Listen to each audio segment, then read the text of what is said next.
so thanks for joining back with us. And so I was kind of debating about whether or not to make a video on this part because it really is showing different places where I do not know the code as well.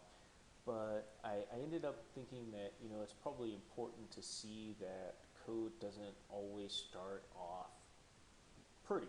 There's a trial and error process that happens with this, and so I didn't want to make it look like this wasn't part of a struggle for me to get what I wanted to occur. So I'm going to put part of that struggle in here and show you how I ended up cleaning up this code.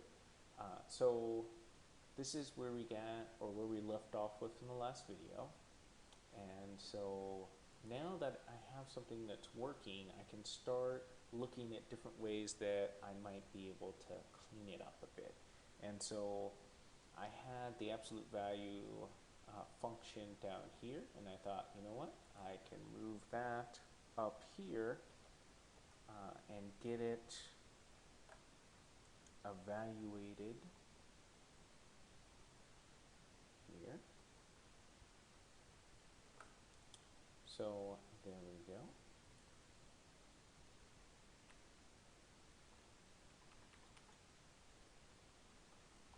Days underscore apart. And so now we can run it. And so now I am, the absolute value is being evaluated here. It's putting this. Now there's no longer negatives here, so it's ordering it correctly. And then I thought, okay, this really isn't days apart. It is days from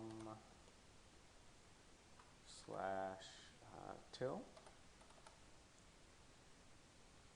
And so I originally put a apostrophe here and tried to run it. So I will just do a copy and paste here.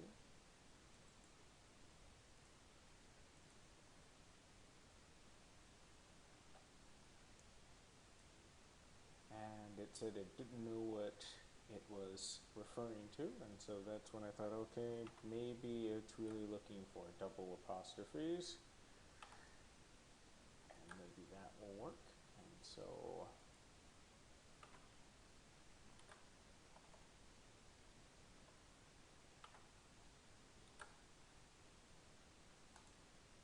there we go.